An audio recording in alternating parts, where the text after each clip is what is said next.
In southeastern Europe, on the Mediterranean Sea, is a small mountainous peninsula that we call Greece, a region of bright sunshine, deep blue seas, and many islands. Here the first democracy began. Even the meaning of the word comes from the Greek language, demokratia, demos, the people, kratos, power, the people's power, democracy. 26 centuries ago, the ancient Greeks created extraordinary art, wrote great literature and drama that we still read and perform today. In trying to understand the world, they began a serious study of science, mathematics, astronomy, engineering, and philosophy. For these endeavors, ancient Greece came to stand among the great civilizations.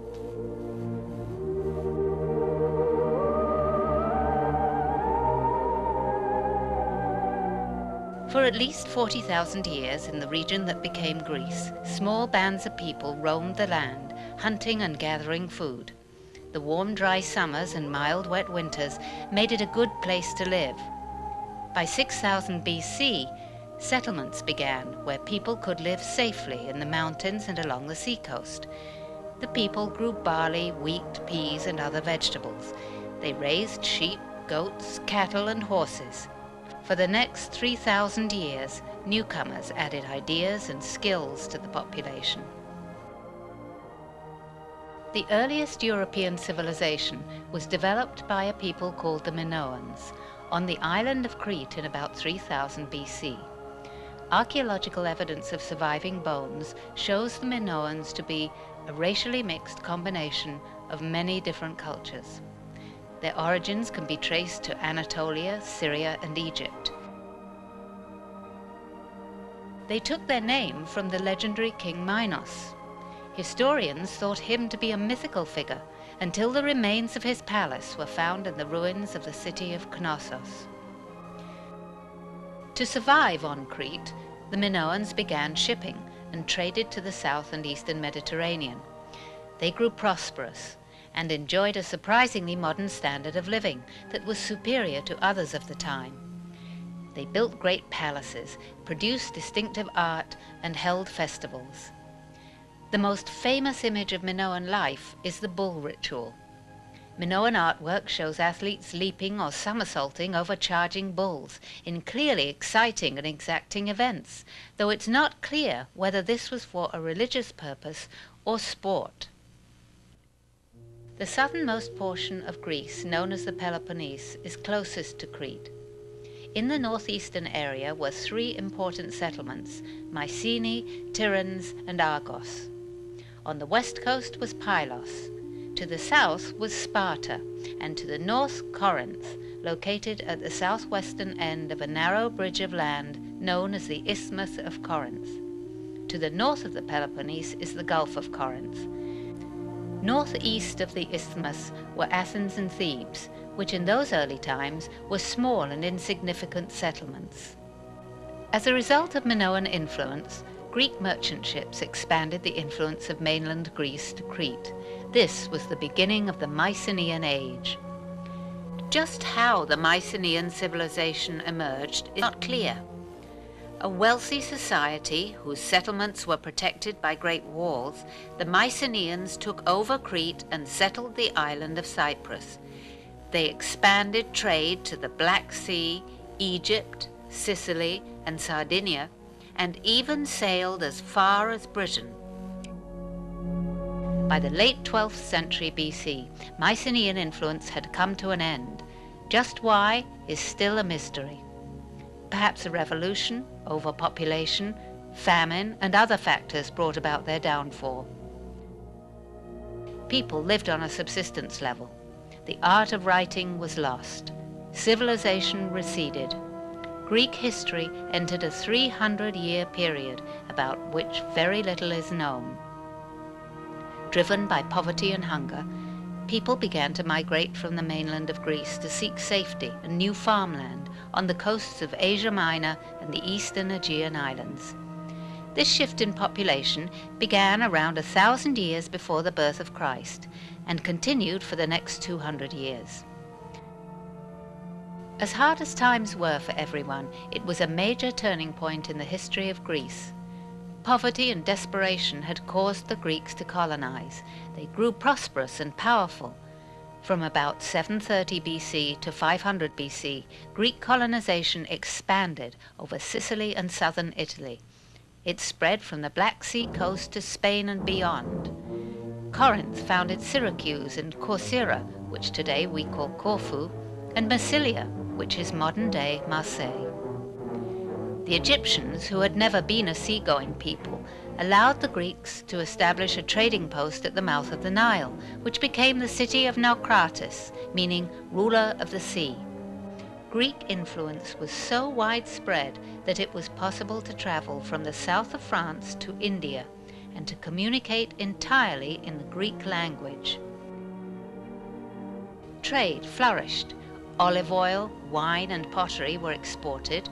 Timber for shipbuilding and grain were imported from north of the Black Sea to much of the Aegean. Subsistence farming was no longer necessary, as the colonies and foreign trade brought food and luxury goods. From Carthage came salted fish, purple dyes and textiles, and from Egypt papyrus, now much in demand as a writing material. Trade had even provided a new system of writing, adapted from the Phoenician alphabet. During this period of great change in the 8th century, the Greek polis or city-state emerged. The mountainous terrain of Greece, with its isolated regions, had encouraged the separate formation of numerous city-states, each with its own customs and rarely united. Of all the city-states, Athens and Sparta were the most powerful. Sparta was the largest city-state, controlling the southern Peloponnese as a military state. Unlike other city-states, Sparta had taken practically no part in colonization, nor was it at home on the sea. It contributed very little to art, literature, or music. Its citizens lived a strictly organized life, ate very basic food, and trained from childhood for warfare. Seeking only military glory, Sparta worried even its allies. With the spread of literacy, people began to question laws, which until then only nobles had decided. Sometimes new laws changed the power of the nobles, who might be replaced by a tyrant. Today, the word tyrant has quite a different meaning, but at that time, the title of tyrant only meant a ruler who had not inherited his power. Tyrants could be capable leaders, but while a tyrant achieved power by popularity or force, a king had the support of law, tradition, and religion.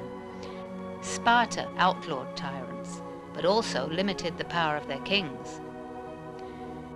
The first loyalty of all Greek citizens was always to their own city-state.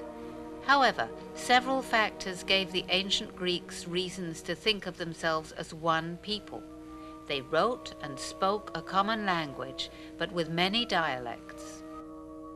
Also, sharing the same gods strengthened the Greek sense of kinship. The 12 most important gods were thought to reside in Thessaly, on Mount Olympus, the highest mountain in Greece.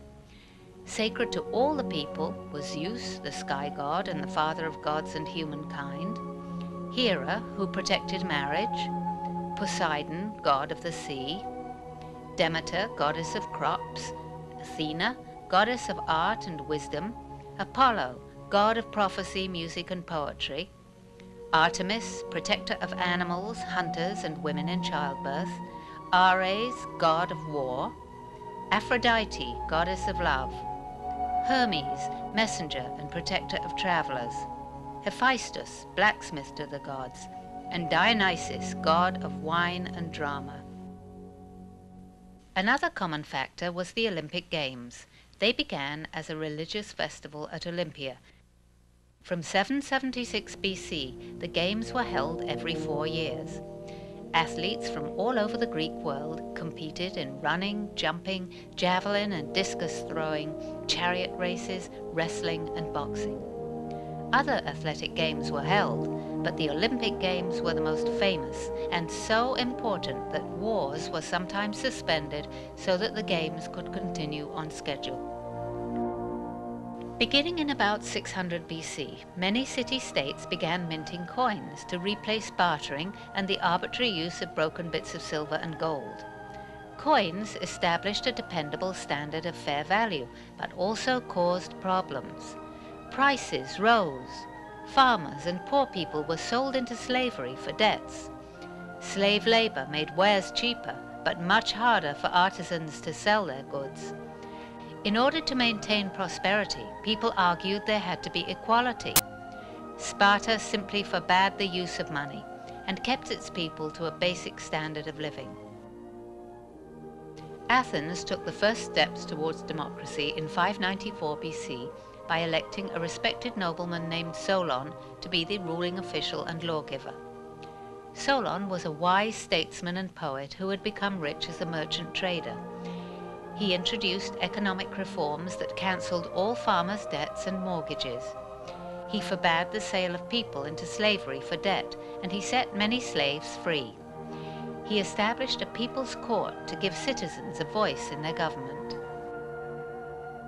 Solon knew that Athens had fine natural resources, marble and silver and wonderful clay from the plain of Attica for making all types of pottery. Many of the images that you're looking at appear on pottery made from Attic clay that was exported throughout the Greek world. Solon realized that Athens hadn't enough artisans or skilled workers to create a manufacturing center, so he invited foreign craft workers from other Greek cities and even other countries to become citizens of Athens. This was a very bold idea. To be a state citizen traditionally, you had to be born there. After Solon came others who further shaped Athenian democracy. For 500 years, the Greeks had never been threatened by a foreign power. That changed in the 5th century. Greek colonies in Asia Minor, with the aid of Athens, rebelled against Persian control. The Persians crushed the revolt and in 490 BC invaded Greek towns along the Aegean coast. Athens asked Sparta for help against the Persian invasion, but the superstitious Spartans didn't want to risk a battle, claiming they had to finish ceremonies of the new moon. The Persians landed on the plain of Marathon about 20 miles from Athens. They were met by a small force of Athenian soldiers who defeated the superior force of Persians. The Spartans arrived after the battle was over, praised the Athenians, and returned home without glory.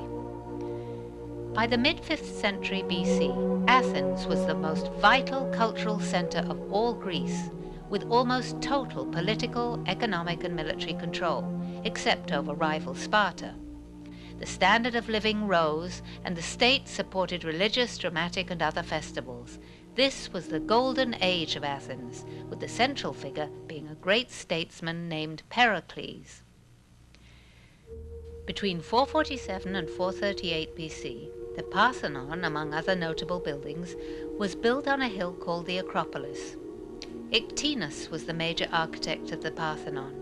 Phidias, the great sculptor of the Golden Age, supervised all constructions of the new buildings.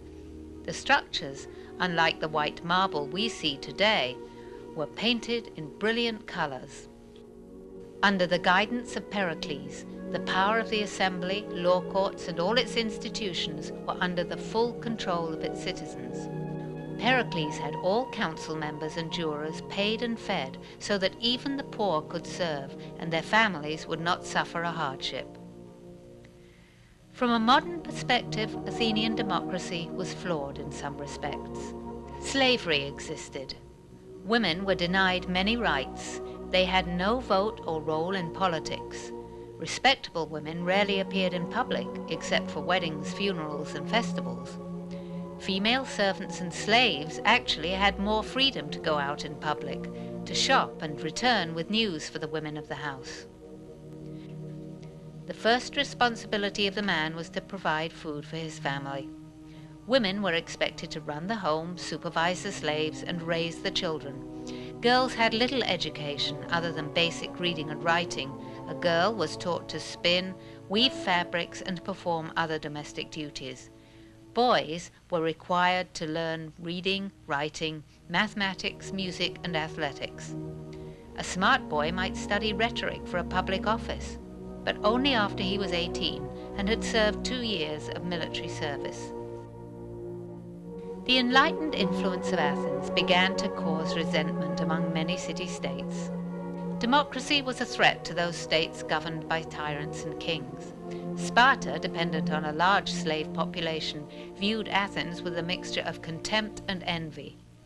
Conflict seemed unavoidable, and between the years 431 and 404 BC, former allies became enemies. City-states fought among themselves and sided with either Sparta or Athens. The Peloponnesian War began, a 6-year-long war that weakened all of Greece by further dividing the city-states against each other. The war caused great economic hardship. Sparta was left bankrupt. Athens could no longer safely mine its silver. Its influence was shrinking. At one point, disease struck, and 1/4 of Athens' population died, including Pericles. Sparta was finally humbled in defeat, but at the cost of exhausting all the other city-states. Athens did regain her power, but never again to the same stature as before the war. The newly emerging world power of Rome absorbed the riches of Greek culture, but even today that legacy continues as a major contribution to our artistic and intellectual heritage.